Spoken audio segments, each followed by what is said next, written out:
Bonjour à tous, Dimitri Meunier, je suis en charge du secrétariat technique du SAND, qui est le service d'administration nationale des données des référentiels sur l'eau. Je vais vous présenter ce qu'est le SAND en 2-3 pages, pour ceux qui ne connaissent pas, et puis je passerai rapidement à ce qu'a fait le SAND pour le S3E.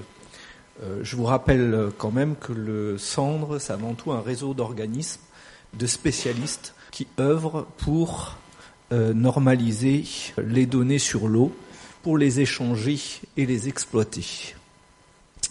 Alors, René Lallemand vous a parlé de la directive 4 sur l'eau, qu'elle s'intéresse au fonctionnement en fait de la connaissance. La connaissance s'acquiert par les observations, celles que vous faites sur le terrain au jour le jour.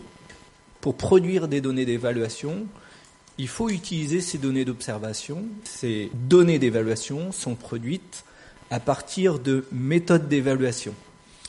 Donc ces nouveaux mots ont besoin d'être définis et c'est ce que je vais vous présenter à la suite de la présentation du SAND. Donc le SAND, c'est avant tout l'établissement d'une langue commune qui traite de différents champs lexicaux. Alors dans le domaine de l'eau, il y en a plusieurs, vous le savez, l'assainissement, l'eau potable, l'hydrométrie. Et quand deux personnes discutent entre elles, il y a un risque d'ambiguïté sur un certain nombre de mots. Alors prenons par exemple Abancourt, qui est situé en Picardie, en Nord-Pas-de-Calais. Prenons Sténophora, qui est un invertébré ou une diatomée. Donc effectivement, quand deux personnes discutent entre elles, il y a un risque de confusion et le SAND est là pour lever ces ambiguïtés. Donc sans connaissance partagée, il est impossible de comprendre, décider et agir.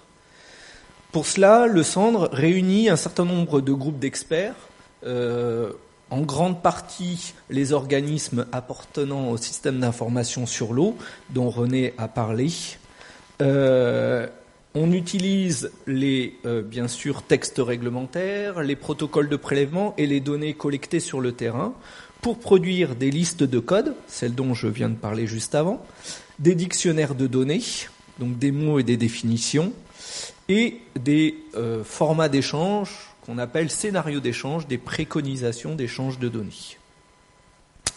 Donc pour terminer sur la présentation du SAND, enfin en tout cas pour son intérêt, si je reprends l'exemple de départ, quand l'interlocuteur souhaite transmettre des données d'observation, plutôt que d'employer des termes qui portent à confusion, va utiliser des codes.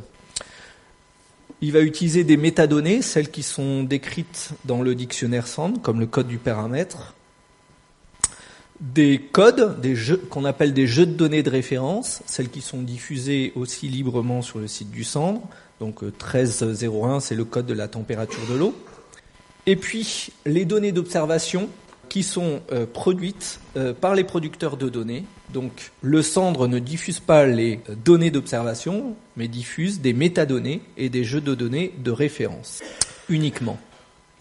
Sur le site du SAND, vous retrouvez plus de 4000 pages de spécifications libres d'utilisation, plus de 45 000 éléments, je mets à jour en même temps les indicateurs, 45 000 éléments codifiés. Comme vous le savez, c'est codifié au jour le jour, donc à chaque fois, je suis obligé d'en ajouter un peu. Plus de 10 000 utilisateurs, certains audités et labellisés, plus de 100 fonds cartographiques à télécharger, et l'ensemble des productions du SAND sont couverts par la certification ISO 9001. Voilà. Donc voilà pour le SAND et je passe à la partie conceptuelle, les concepts de l'évaluation. Donc le périmètre du S3E couvre l'évaluation de l'état des eaux, superficielle et continentale, souterraine, côtière et de transition. Le périmètre du S3E couvre toutes les thématiques, la biologie, la physico-chimie et ultérieurement l'hydromorphologie. L'état des eaux reflète indirectement du cycle naturel de l'eau, du fonctionnement des écosystèmes, des différents usages de l'eau et des actions sur les milieux aquatiques et la ressource. Pour le moment, je ne vous apprends rien. Donc le caractère transversal du S3E fait qu'il s'appuie nécessairement sur les travaux du centre. Donc dans le S3E, c'est une impression écran de l'outil S3E. Cette impression écran, vous allez la retrouver tout au long de la journée, et les concepts que je vais vous présenter là vont être réutilisés toute la journée par mes collègues. Donc dans ce S3E, on y retrouve des listes de codes, des jeux de données de référence, et ces données d'observation pour produire les fameuses données d'évaluation. Donc pour cela, on a dû trouver, pour couvrir les catégories d'eau dont j'ai parlé tout à l'heure, des concepts communs à l'ensemble des catégories d'eau. Donc on a inventé un nouveau mot, celui qui a été cité par René Lallemand, l'évaluation sur le site d'évaluation. C'est le lieu situé sur une entité hydrographique ou généralement sur une masse d'eau, en lequel l'état des eaux peut être déterminé au moyen d'un processus d'évaluation sur une période donnée. Un site d'évaluation est l'entité qui permet de prendre en compte l'ensemble des compartiments pertinents nécessaires à l'évaluation.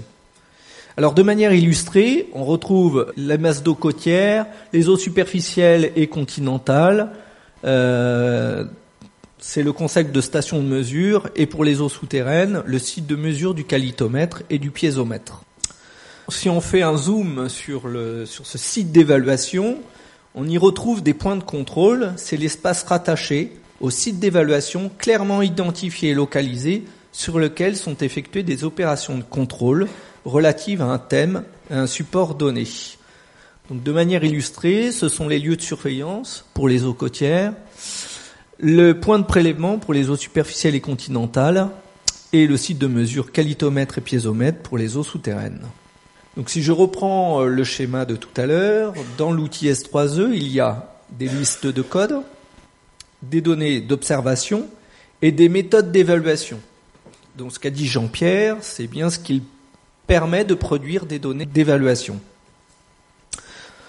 Donc la méthode d'évaluation, c'est le moyen employé pour produire un résultat sur un niveau de l'arbre des éléments de qualité pertinent pour l'évaluation. Il peut s'agir d'un indicateur qui utilise les données d'observation ou d'une règle qui agrège plusieurs indicateurs ou éléments de qualité. Donc à votre droite, vous retrouvez cette méthode d'évaluation documentée. C'est ce que vous a précisé René. Les textes réglementaires sont pas suffisamment précis. Il est donc nécessaire, en fait, de préciser de quelle manière on obtient ces données d'évaluation par des méthodes d'évaluation. L'élément de qualité, c'est une vue partielle de l'état des eaux représenté par des taxons et ou des paramètres. Un élément de qualité correspond à un compartiment biologique et physico-chimique. Ces éléments de qualité sont organisés au sein d'une arborescence qu'on appelle l'arbre des éléments de qualité, propre à chaque catégorie de masse d'eau, structuré sur la base des définitions de la DCE et complété pour répondre aux différents besoins ou finalités de l'évaluation. Exemple, diagnostic de l'état des milieux. Je reprends le schéma précédent. Dans le S3E, on a des listes de codes, des jeux de données de référence, des données d'observation, les méthodes d'évaluation et la stratégie d'évaluation. Donc la stratégie d'évaluation, c'est l'association des méthodes d'évaluation au niveau pertinent de l'arbre des éléments de qualité. Une stratégie d'évaluation est réalisée pour une finalité d'évaluation, par exemple DCE, diagnostic, historique, on vous l'expliquera plus tard. Dans une stratégie, une seule méthode d'évaluation peut être associée à chaque nœud de l'arbre. De manière illustrée, on retrouve cet arbre des éléments de qualité, cette arborescence, et l'utilisateur va pouvoir appliquer une stratégie, donc choisir les bonnes méthodes d'évaluation à chaque nœud de l'arbre. Je reprends le schéma précédent pour enfoncer le clou. Dans l'outil S3E, on retrouve des listes de codes, des données d'observation, des méthodes d'évaluation, une stratégie d'évaluation pour produire en sortie des produits d'évaluation. Le produit d'évaluation, c'est l'ensemble des résultats d'évaluation obtenus par l'application d'une stratégie d'évaluation portée à l'échelle d'un site d'évaluation dans un contexte spatio-temporel. Le produit d'évaluation porte le statut résultat brut. Un résultat peut s'exprimer sous forme de valeur brute ou de QR, donc de ratio de qualité écologique, et ou de classe d'état. Donc, pour finir sur le schéma, cette fois-ci complet, des concepts de l'évaluation, l'expertise. L'expertise peut compenser un défaut de méthode d'évaluation en ajoutant un commentaire, en corrigeant un résultat de méthode d'évaluation qui se traduit par une modification de classe d'état à un niveau de l'arbre. De manière illustrée, on voit bien l'utilisateur qui peut ajouter un commentaire ou corriger un résultat d'évaluation. Dans l'outil S3E, et vous le verrez tout au long de la journée, et particulièrement dans la démonstration de Jean-Pierre cet après-midi, figure un certain nombre de mots dont vous n'avez peut-être pas connaissance, qui ont été expliqués ce matin, que vous avez besoin de revoir. Ces définitions figurent dans le dictionnaire de données cendres, libre d'utilisation. Chaque mot est ainsi décrit dans le dictionnaire. De la même manière, le S3E repose sur une base de données, sur une structuration de données, qui correspond au dictionnaire de données cendres. Le S3E repose donc sur des définitions, une structure de données présentée au sein des dictionnaires cendres. Il est possible, en fait, d'alimenter le S3E en données d'observation selon au moins 3 scénarios d'échange cendres. Celui dédié aux données de qualité des eaux littorales, à la qualité des eaux souterraines et aux données de qualité des eaux superficielles et continentales. Vous pouvez également, on le verra plus tard dans la journée, produire ces produits d'évaluation, mais aussi récupérer les données d'évaluation produites par le S3E pour une utilisation propre à chacun, à savoir réaliser des graphiques, des cartes, etc. L'intégration du S3E dans le SIE repose donc sur des formats d'échange cendres.